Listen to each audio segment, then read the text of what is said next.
देखो आपका जो मैथ का सलूशन है एसटी नंबर कौन सी है 3 10/9/2021 स्पीड टेस्ट तीसरे का मैथ का सलूशन है। तो क्वेश्चन नंबर 51 से देखेंगे हम लोग। कह रहा है यदि √5 बराबर दिया है, √5 बराबर 2.236 तो ज्ञात करना है √405 माइनस 1/2 √80 माइनस √125 इसका मान आपको ज्ञात करना है। ऑप्शन आपके दिए गए हैं। पहला ऑप्शन है 2.236, दूसरा ऑप्शन है 4.472, तीसरा ऑप्शन दिया गया है 1.118 और चौथा ऑप्शन दिया गया है 8.994। ये 4 ऑप्शन आपके दिए गए हैं। करना कैसे होगा? यदि हम √5 यहाँ से फाइंड कर लें और उसके बाद √5 की वैल्यू को पुट कर देंगे तो आंसर हमारा निकल के आ जाएगा।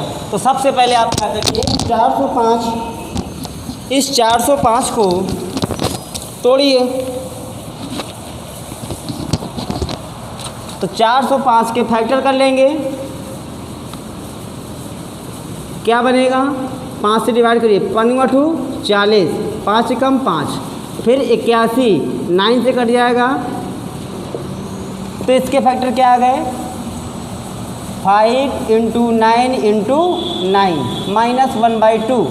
ऐसे हम 80 का कर लेंगे तो 80 का कर लेंगे तो कितना बनेगा? 5 से डिवाइड करिए, 5 से कम 5, 5 से 30, 4 से करेंगे, 4 × 16, 4 एकम 4।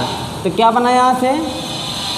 5 × 4 × 4 माइनस 125 के करेंगे तो क्या निकल के आएगा? 5√5 निकल के आ जाएगा यहाँ से। उसके बाद देखिए यहाँ 5 2 बार है, 5 को बाहर निकालेंगे, अंदर क्या बचेगा? 9 के भी फैक्टर हो जाएंगे। अच्छा 5 एक बार था यहाँ पर, ठीक 5 × 9 × 9। तो क्या करना है? इस 9 का जोड़ा बन के बाहर निकलेगा तो 9 √ के हो जाएगा 5 माइनस 1/2 इंटू इसमें 4 का पेयर बनेगा, 4 बाहर आ जाएगा, 4√5 माइनस 5√5 हो जाएगा। 2 से ये 4 डिवाइड हो जाएगा 2 बार तो क्या हो गया? 9√5 माइनस 2√5, यहाँ से 2√5 आएगा और माइनस 5√5। अब क्या करना है? 5 2 7 माइनस के साथ √5 बनेगा तो 9√5 माइनस 7√5। अब 9 में 7 घटाइए, क्या बचेगा? 2। √5 रख दीजिए साथ में, √2 बड़े √5 का मान हमें मालूम है कितना दिया है? 2.236। मल्टीप्लाई करिए, 2 का मल्टीप्लाई 36 में आएगा 72। ऑप्शन चेक करिए, इकाई के अंक में ऐसा कौन सा ऑप्शन है जहाँ पर 2 आ रहा है? कहाँ पर आ रहा है? बी नंबर पे आ रहा है। पूरा करने की आवश्यकता नहीं है, आंसर हमारा आ गया। चाहो तो आप इसको कर भी सकते हो। ओके, तो हो गया ये, इसका आप स्क्रीनशॉट लेते रहिएगा। उसके बाद 53 नंबर क्वेश्चन दिया गया है। 53 नंबर नहीं, अभी 52 करना है हमें। तो 52 में क्या बोला गया है? कह रहा है लगातार 3 विषम संख्याओं के वर्ग का योग 1595 है। तो संख्याएं ज्ञात कीजिए, अपनी एसटी से मिलाते रहिएगा। ये एसटी नंबर 3 है, आज की डेट 10/9/2021 का है। सॉल्यूशन देखिए, इसमें 52 नंबर क्वेश्चन क्या बोला है आपसे? 52 बोल रहा है कि 3 लगातार विषम संख्याएं दे रखी हैं, 3 लगातार विषम संख्याएं। अब यदि आप x मान के चलते हैं तो इक्वेशन बड़ी हो जाएगी और टाइम कंज्यूम होगा। तो समय बचाने के लिए आप ऑप्शन से जाएंगे, यहाँ पर करेंगे क्या? ऑप्शन क्या दिया गया है? पहला ऑप्शन है 19, 21 और 23। दूसरा ऑप्शन है आपका 17, 19 और 21। तीसरे ऑप्शन में क्या क्या संख्याएं हैं? 21, 23 और 25। और जो चौथा ऑप्शन आपका दिया गया है वो है 23, 25 और 27। कह रहा है कि यदि इन संख्याओं के वर्ग को योग कर देते हैं, जोड़ देते हैं, तो निकल के कितना आता है 1595। तो फार्मूला से मत जाइए, ऑप्शन पकड़िए। जैसे ऑप्शन पकड़ेंगे कि पहली संख्या के स्क्वायर करेंगे, तो आप 19 का जब स्क्वायर करेंगे तो इकाई के अंक पर क्या आएगा, यहाँ से 1 आएगा।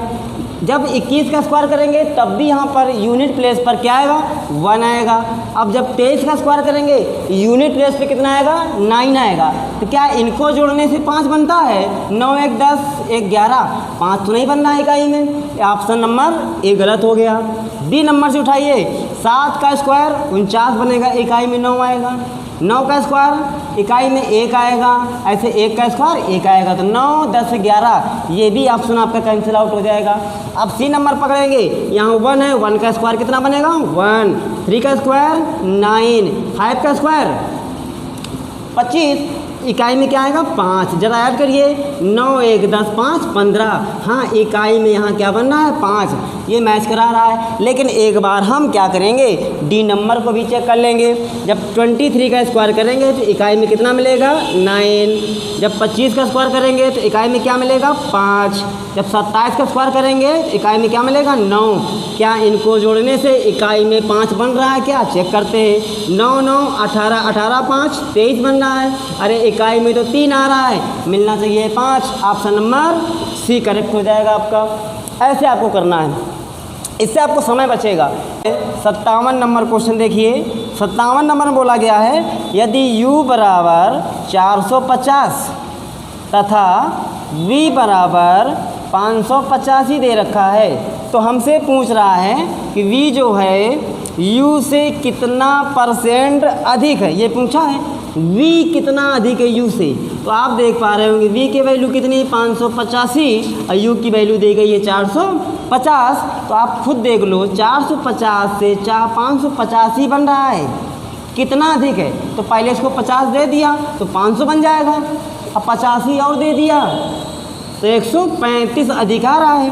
तो हमने देखा v जो है u से 35 अधिक, सॉरी 135 अधिक है। अब तुलना कहाँ से करोगे भैया, u से। देखो u से कितना अधिक है, तो u से वाली वैल्यू को हमेशा नीचे रखा जाएगा जहाँ से तुलना की जाती है।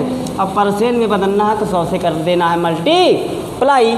0 से 0 कैंसिल कर देंगे, 15 से काट सकते, 15 9 135,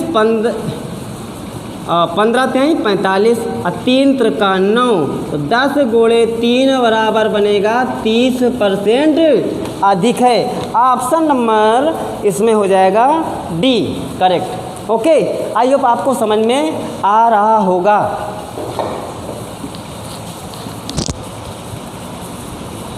अगला देखो 58 नंबर क्वेश्चन कह रहा है, दो संख्याओं का अनुपात 3:7 दिया गया है। 3:7 दिया गया है।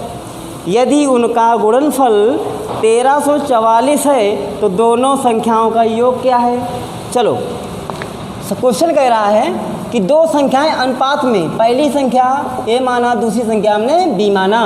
पहली संख्या 3 हो जाएगी, दूसरी 7। इन दोनों का गुणनफल कराएंगे। आप एक बात सोच के देखो, क्या ये वास्तविक संख्याएं हैं? नहीं। अनुपातिक संख्याएं कैसे निकलती हैं? यदि उनके HCF से संख्याओं में वास्तविक संख्या को डिवाइड किया जाता है तो अनुपातिक संख्याएं निकल के आती हैं। तो वास्तविक संख्या निकालने के लिए हम क्या करेंगे, इसके HCF से इसमें मल्टीप्लाई करा देंगे। तो HCF तो मालूम नहीं है, तो इस कंडीशन में हम मानेंगे इनका HCF मतलब मासा x है। यदि x का गुणा पहली संख्या में कराएंगे तो क्या बनेगा 3x, दूसरे में कराएंगे क्या बनेगा 7x। ये वास्तविक संख्या निकल के आ गई। अब हम दोनों का गुणा करा दे तो कितना बनेगा 21x²। और ये किसके बराबर दे रखा है, क्वेश्चन में दे रहा है कि 1344। अब क्या करना है, 21 का भाग कर दीजिए तो x² बराबर 1344 अपान के 21। 7 से डिवाइड करिए, 7 3 21, 7 कम 7 6 बचेगा, 7 नाम 63, 7 दूना 14, 3 से काटिए 3 छंग 18, 3 चौको 12, मतलब x² बराबर आ गया 64। तो x का मान कितना आएगा भैया 8 आ जाएगा। ओके। अब कह रहा है कि इनका योग बताओ। अरे अनुपात में पहले जोड़ लो, 7 3 कितना हो जाएगा 10, 10 गुणे 8 करा देंगे, आ जाएगा 80। क्या ऑप्शन है? बिल्कुल है। अगर ऐसा नहीं कराना है तो x का मान यहाँ से निकल के आया, संख्या क्या मानी थी आपने 3x, तो ये क्या बन जाएगा 8 त्रिका 24, पहली संख्या 24 हो जाएगी। ऐसे 8 सत्ते 56, दोनों को जोड़ेंगे क्या बन जाएगा 80। और हमसे यही पूछा है कि दोनों संख्याओं का योग क्या होगा। नोट करिए इसको।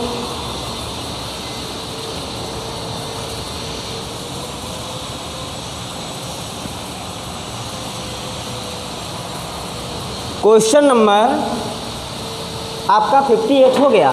ये 58 नंबर क्वेश्चन था। आगे देखिएगा, 59 क्वेश्चन बोल रहा है। 59 में देखेंगे, पढ़िए। करा पी तथा क्यू ने एक व्यापार में क्रमशः 4:7 के अनुपात में कुछ राशि निवेश कर डाली। मतलब एक लड़का है पी और क्यू, एक व्यापार करने जाते हैं। अब दोनों लोगों ने, पी ने 4 रुपये लगाए रेशियो में 4 धनराशि लगाई है, अब क्यू ने 7 लगाई है। 6 महीने के बाद पी अपनी पूंजी वापस निकाल लेता है।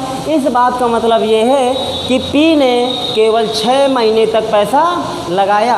तो देखिएगा, पी ने केवल 6 माह तक लगाया पैसा, तो पी ने कितना लगाया, तो ऊपर लिखेंगे पी, नीचे लिखेंगे क्यू। पी कुछ पैसा लगा रहा है, वो कितना लगा रहा है 4। कितने समय के लिए लगाया, उसने बता रखा 6 महीने तक लगाता, उसके बाद पूरा पैसा वापस ले लेता है, उसका इन्वेस्टमेंट 0 बचेगा। आगे बढ़ते हैं, कह रहा है क्यू जो है वो कितना लगाता है रेशियो में 7 रुपये लगा देता है, रेशियो में 7 लगाता है। कितने महीने के लिए लगाता है ये ज्ञात नहीं है, यही ज्ञात करना है। तो हम मान लेते हैं क्यू ने लगाए पैसे x साल के लिए। अब उसके बाद कह रहा है कि उन्हें 4:21 के अनुपात में लाभ प्राप्त होता है। तो धनराशि और समय का मल्टीप्लाई प्रॉफिट के रेशियो में ही डिवाइड होता है। ध्यान दीजिएगा, 4 यहाँ से मिला, इसको 21 रुपये का लाभ हो रहा है, रेशियो बराबर कर लिया। अब 4 से 4 ये कैंसिल हो जाएगा, 7 से 21 कट जाएगा 3 बार। x यहाँ बचेगा 1, x का गुणा 1 में करेंगे x बनेगा 6 18, मतलब x का मान कितना आया 18। मतलब जो Q है वो 18 माह के लिए व्यापार में शामिल रहा होगा। अगला क्वेश्चन देखिएगा, 60 नंबर क्वेश्चन क्या कह रहा है। 60 नंबर क्वेश्चन देखेंगे। इसने बोला एक लड़का 3 रुपये प्रति की दर से 5 पेंसिल लेके आता है।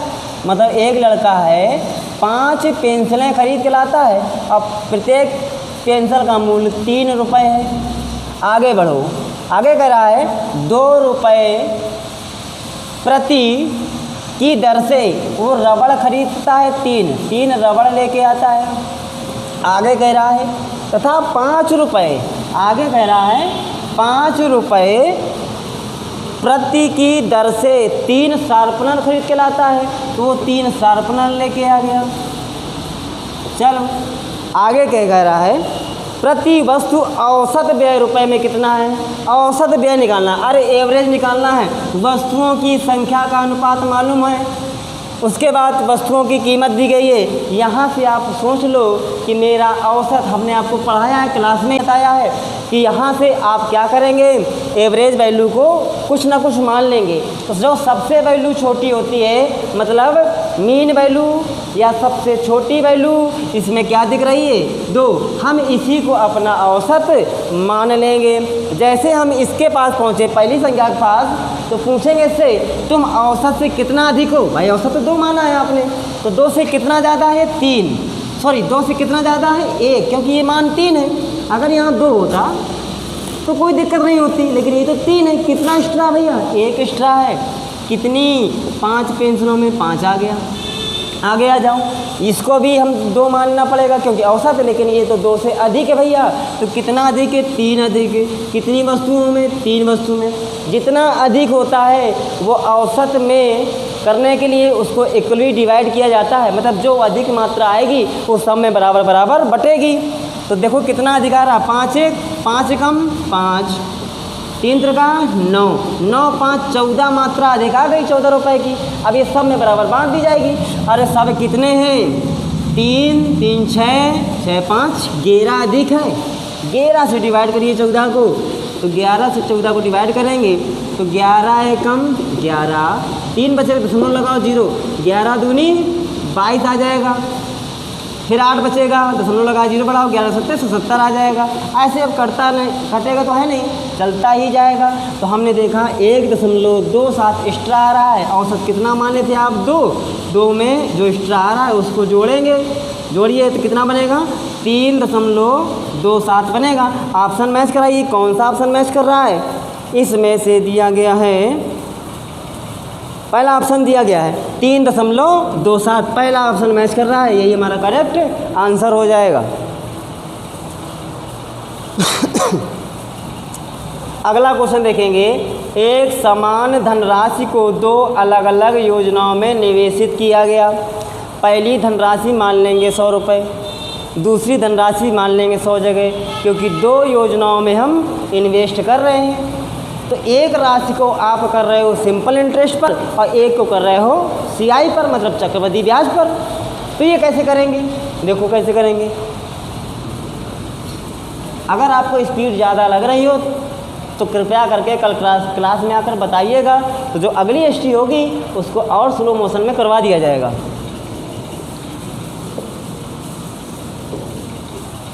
देखिए, हम यहाँ से सोचेंगे कि जो मूलधन हमने मान लिया, यहाँ से मूलधन हमने माना 100 रुपये, यहाँ भी इतना ही रुपये यहाँ भी लगाते हैं, इसे भी मूलधन मान लेंगे। कितना माने हम? 100 रुपये मान लिए। इस वाले मूलधन को आप लगाओगे किस पर? SI पर, मतलब सिंपल इंटरेस्ट पर। इस वाले धन को लगाओगे CI पर। चलो लगा लेते हैं भाई। क्या कह रहा है क्वेश्चन? कह रहा है एक योजना साधारण ब्याज पर तथा दूसरी योजना चक्रवृद्धि ब्याज पर देती है 2 साल के बाद। मतलब ये धन जो है कितने साल के लिए लगाया जा रहा है? ये धन भी हम 2 साल के लिए लगाएंगे और 100 रुपये CI पर भी टाइम वही रहेगा, मतलब 2 साल के लिए हम लगाएंगे।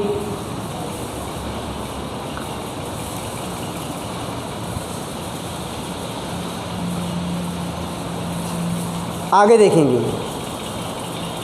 कह रहा है अब जब हम ये करते हैं काम तो उसके बाद दोनों जगह से, मतलब CI और SI से कुल मिलाकर 2090 रुपये केवल ब्याज के रूप में मिलते हैं। तो एक बात बताओ, लेकिन उसने दर भी बता रखी है कि दोनों योजनाओं में जो दर है, रेट है, वो सेम ही है। मतलब 18% रेट यहाँ पर भी है और 18% की रेट यहाँ पर भी दी गई है, तो कोई प्रॉब्लम नहीं होगी हमें। हम देखो एक बात बताओ, अगर मूलधन 100 है, 18% है, मतलब पहली साल भी तुम्हें 18 रुपये का ब्याज मिलेगा। आप निकाल भी सकते हो, ब्याज बराबर क्या होता है? सिंपल इंटरेस्ट बराबर मूलधन गुणा दर गुणा समय बटे में कितना होता है? 100। मूलधन कितना है आपका? 100 रखेंगे। दर कितनी है? 18। समय कितना है? 2 साल। बटे में कितना है? 100। कैंसिल आउट करिए, 18 दूना 36 रुपये का ब्याज तो तुम्हें यहाँ से मिल गया। लेकिन हम ऐसे नहीं करते हैं, अब ऐसे सोचा करो, 18% है यार, तो 18/100 लिखिए ना। 100 रुपये पर 18 रुपये का ब्याज मिल रहा है। 1 साल में 18 का, 2 साल में 36 रुपये का ब्याज बन जाएगा, क्योंकि दोनों साल, अगर 3 साल की बात करता तो 54 बनता, 4 साल तो 72 बनता। मतलब सिंपल इंटरेस्ट हर साल के लिए बराबर होता है। तो पहली साल भी 18 मिलेगा तो दूसरी साल भी 36 मिलेगा। तो डायरेक्ट लिखो ना 36, ये सब फार्मूला लगाने की ज़रूरत नहीं है। तो सीधे बोलेंगे हम, इस पर हमें ब्याज कितना मिला? SI कितना मिला? 36 रुपये का ब्याज मिल के आ गया।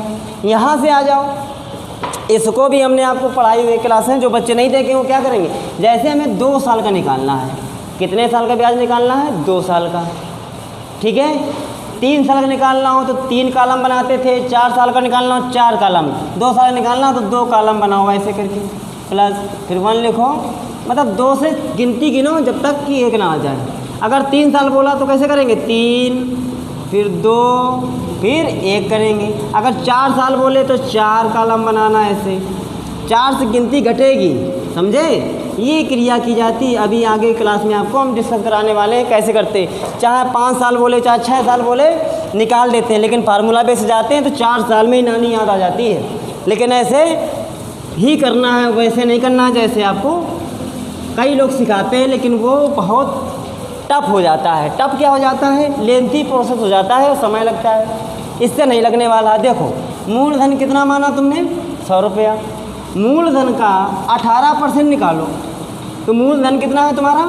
100। इसका 18% निकालिए, 18/100 बनेगा। 18 से 18 कैंसिल। जित कितना है? 18। 18 को यहाँ रख देना है। अब जो हमारा होता है क्या, जो हमारा ब्याज होता है, सीआई में ब्याज पर भी ब्याज मिलता है, तो 18 का भी 18% हम निकालेंगे। 18 को 18 कितना बनेगा? 324 अपान में 100। इससे डिवाइड करेंगे, क्या आएगा? 3.24। इसको उठा के यहाँ रख दिया जाएगा। अब क्या करना है? इसका मल्टीप्लाई इसमें 18 दूना 36 प्लस इसका मल्टीप्लाई इसमें करेंगे, कितना आएगा? 3.24। और सबको उठा के जोड़ेंगे, कितना बनेगा? 39.24। आपने देखा 2 साल में हमें चक्रवृद्धि ब्याज की दर से इतना रुपए मिला ब्याज के रूप में, और सिंपल इंटरेस्ट में कितना मिला? 36 रुपये का ब्याज मिला। तो कुल ब्याज कितना बन गया? तो कुल ब्याज हमारा बना कितना? 36 यहाँ से मिला था और 39.24 हमें यहाँ से मिल गया है। तो टोटल ब्याज निकालेंगे, जोड़ दीजिए। 0.24 9 6 15 हासिले 3 3 6 1 7 75.24 रुपये हमारा ब्याज बन रहा है। ये हमारे अकॉर्डिंग बना। ओके, अब बात करेंगे आगे। उसने कितना बताया है? तो इसने भी बोला है कि ब्याज के रूप में उसे 2090 रुपये मिलते हैं। हमारे अकॉर्डिंग कितने मिल रहे हैं? 75.24।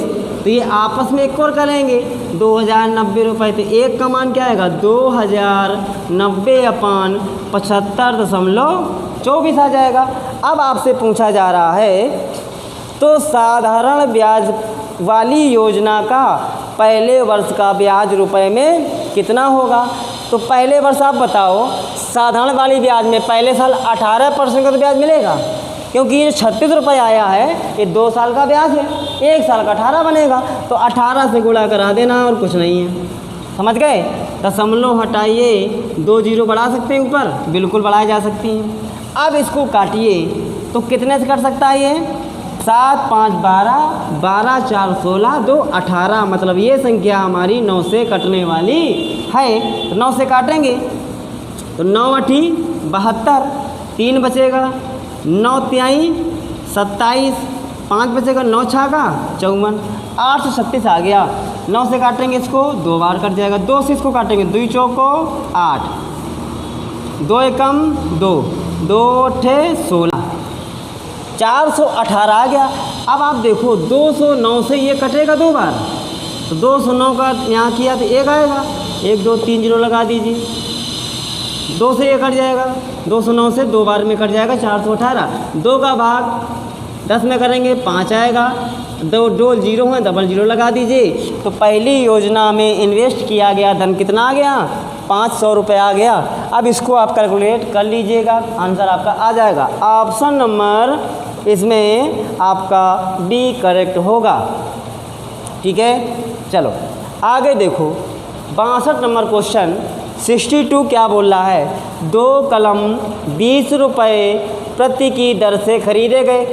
मतलब 2 कलम हैं और दोनों कलमों का जो क्रय मूल्य है वो सेम है। मतलब पहली भी कलम तुम 20 रुपये में ख़रीद के लाए, दूसरी कलम आप 20 रुपये में ख़रीद के लाए, तो क्रय मूल्य सेम हो गया। चलो आगे बढ़ो। कह रहा है पहले को 25% के लाभ पर बेचा। पहली कलम को आपने 25% के लाभ पर बेचा है। हमने कहा ठीक है भाई। दूसरी को 25% की हानि पर आप बेच रहे हो। हमने कहा ये भी ठीक है। तो कह रहा कुल मिलाकर उसे ये ऐसा करने से क्या लाभ होगा या हानि होगी, या अगर लाभ हानि होगा तो कितने रुपए का होगा, ये निकालना है। तो ज़रा करते हैं इसको। बेसिक मेथड से बिल्कुल नहीं करेंगे, इतना आप याद रखेंगे कि दोनों जगह क्रय मूल्य तो बराबर है यार। पहली वस्तु का भी क्रय मूल्य सेम है 20 रुपया है, दूसरी जगह भी क्रय मूल्य 20 रुपया है दोनों वस्तुओं का। तो कैसे करेंगे हम? फ्रैक्शन वैल्यू से करेंगे। चलो करते हैं। कह रहा है जब पहली वस्तु को बेचते हैं तो 25% का हमें लाभ होता है। अच्छा, हम आपको भी परसेंट पढ़ाए थे ना, तो 25% की वैल्यू क्या बताई गई थी आपको? 1/4 होती है।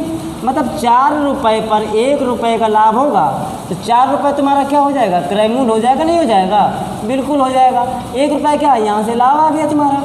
तो एक बार लिखेंगे, पहली वस्तु का क्रय मूल्य कितना है तुम्हारा? 4 रुपया। 1 रुपये का लाभ होगा तो कितने बेचोगे? 5 रुपये बेचोगे, नहीं बेचोगे? बोलो हाँ या ना। बिल्कुल। ऐसे दूसरी वस्तु का निकालेंगे। दूसरी वस्तु पर तुम्हें 25% की हानि हो रही थी, 25% की हानि हो रही है दूसरी वस्तु पर। हमने कहा ठीक है, 25% की वैल्यू क्या होती है? 1/4 होती है। 4 रुपये की चीज़ हमने कहा ठीक है, खरीद के लाए 4 रुपये में, 1 रुपये का घाटा हो गया भाई मेरे। तो हमने कहा ठीक, 1 रुपये का घाटा होगा तो कितने बेचोगे? 3 रुपये में बेचोगे, नहीं बेचोगे? हमने कहा हाँ बिल्कुल बेचेंगे। अब सोचो, पहली वस्तु तुमने 4 रुपये में खरीदी है, अब बेचे कितने में? 5 में। दूसरी 4 में खरीदी है, अब बेचे 3 में। अरे खरीद मूल्य कितना है? तो पहले 4 खर्चा किए, अभी भी 4 खर्चा किए, तो कितने रुपए खर्चा हुए? 8 रुपये खर्चा हुए। देखो क्रय मूल्य बराबर है, वहाँ भी क्रय मूल्य बराबर था, तो 20 हमने नहीं लिया डेटा। हमने बस इतना सोचा कि यदि हम क्रय मूल्य बराबर कर लेंगे तो कोई प्रॉब्लम नहीं होगी, आ जाएगा। ऐसे यहाँ पर 5 रुपये बेचा था पहली वाली को और दूसरी वाली को 3 रुपये में, तो कुल कितने रुपए आए हमारे पास? तो 5 3 8 रुपये आए। अब बताओ, किसी दोनों वस्तुओं को खरीदने में हमने 8 रुपये खर्चा किए थे और जब उनको बेचा तो मिले कितने? 8 रुपये। तो 8 रुपये खर्चा किए, 8 मिले हमें। बताओ भैया, ना लाभ होगा ना तो हानि। इस प्रोसेस में पहला ऑप्शन करेक्ट है, यहाँ पर दिया गया है कि कोई लाभ या हानि नहीं होगी। सिंपल सा था, समझ में आया होगा शायद। चलो आगे देखते हैं। 63 नंबर क्वेश्चन देखेंगे। 63 नंबर क्वेश्चन क्या बोल रहा है? ये आपका था 62 नंबर क्वेश्चन था आपका, 62 नंबर। 63 नंबर क्वेश्चन देखिए। एक व्यापारी अपनी वस्तुओं के मूल्य को क्रय मूल्य से 30% अधिक अंकित करता है। हमने कहा ठीक है।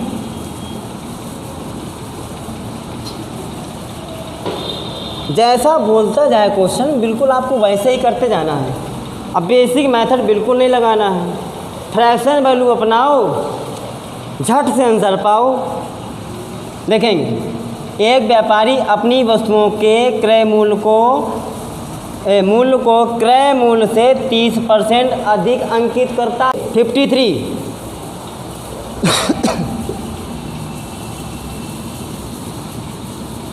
53 क्वेश्चन में देखेंगे, इसमें बोला गया है यदि x बराबर 1/1 प्लस √2 प्लस, आगे दिया है 1/√2 प्लस के √3 प्लस, आगे दे रखा है 1 प्लस √3 प्लस का 2।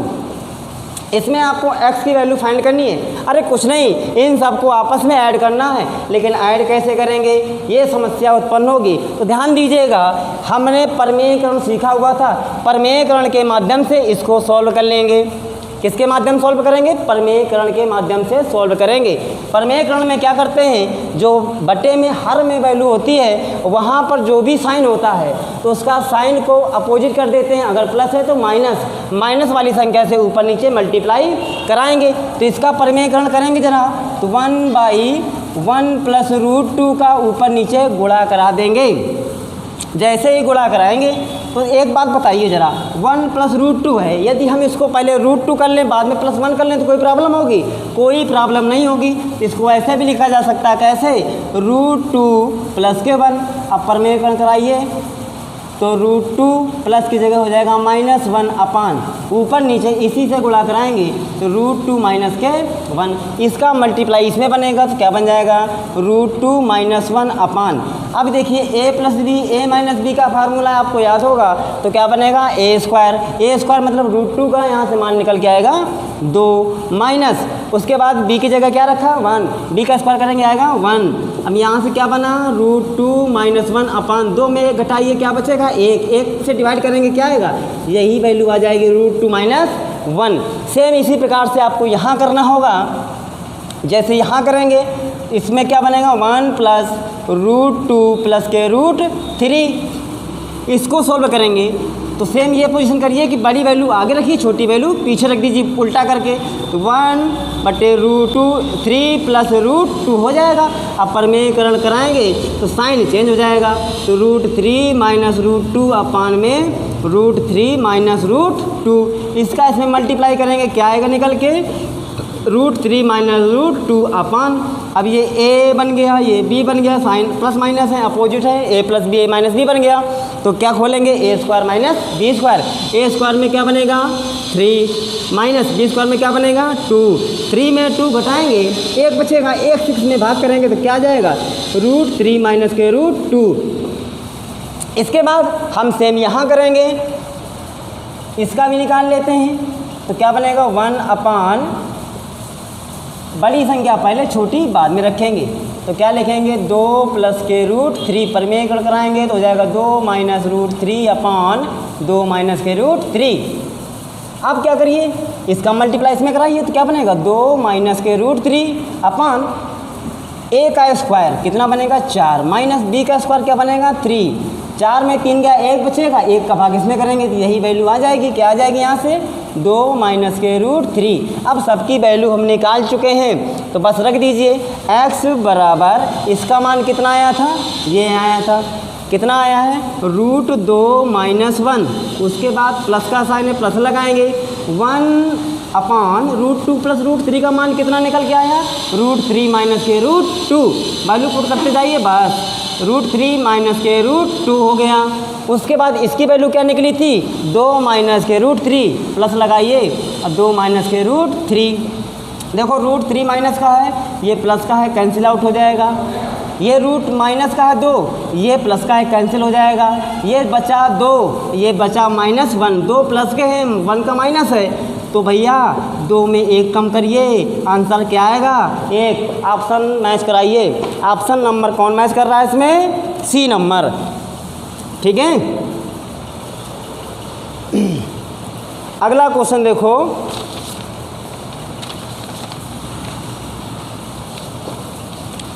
Question number 55। आई होप आपको समझ में आ रहा होगा सॉल्यूशन।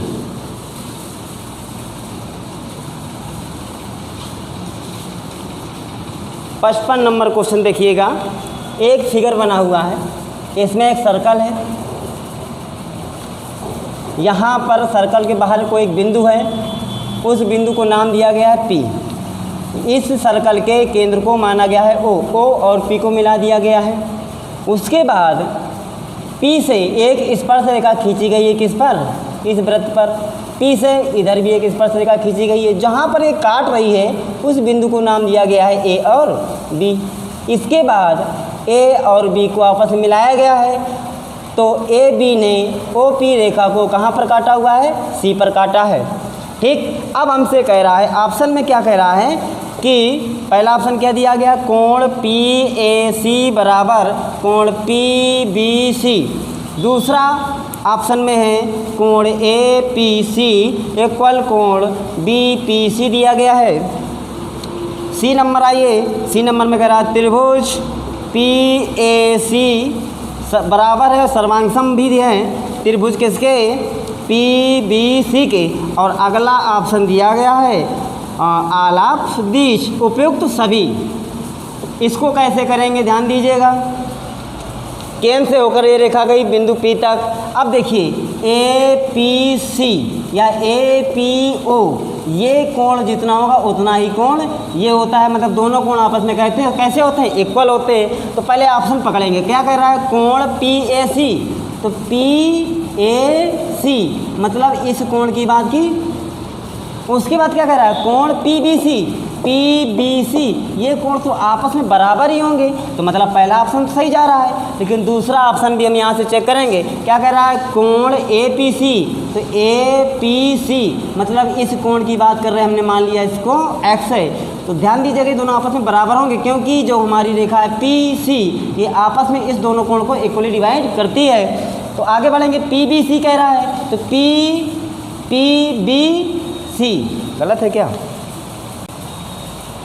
नहीं BPC है, यहाँ पर BPC है, BPC, तो BPC ये कोण भी x होगा, दोनों इक्वल होंगे ना, ये भी ऑप्शन सही जा रहा है। तीसरा ऑप्शन देखेंगे, कह रहा है त्रिभुज PAC, त्रिभुज कहाँ है, PAC ये वाला त्रिभुज जो है, जब ये कोण आपस में बराबर हैं तो ये कोण इसके बराबर होगा, मतलब ये दोनों त्रिभुज आपस में कैसे होंगे, सर्वांगसम होंगे, सेम क्या होंगे, कोण बाई कोण और लाइन बाई लाइन।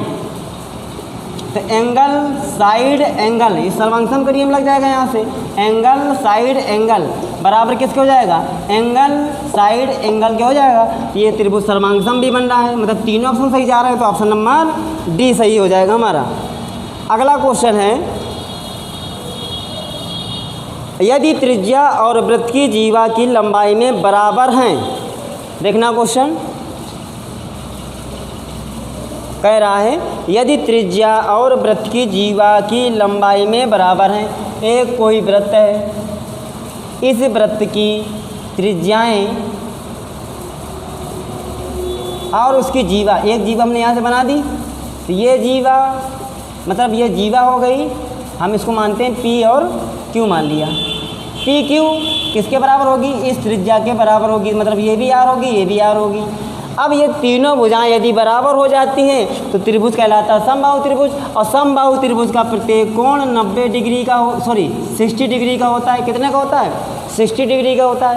अब आगे जो क्वेश्चन कह रहा है वो क्वेश्चन क्या बोल रहा है, कह रहा है तो मुख्य चाप बिंदु पर जीवा द्वारा बने कोण की गणना करें, मतलब वृत्त की परिधि पर बना कोण केंद्र पर बने कोण का आधा होता है।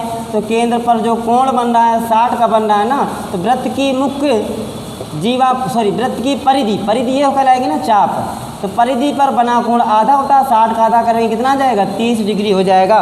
ऑप्शन नंबर ए सही होगा, इसका ए सही होगा। इसमें किसी ने बी नंबर लगाया है वो गलत है। अगला सवाल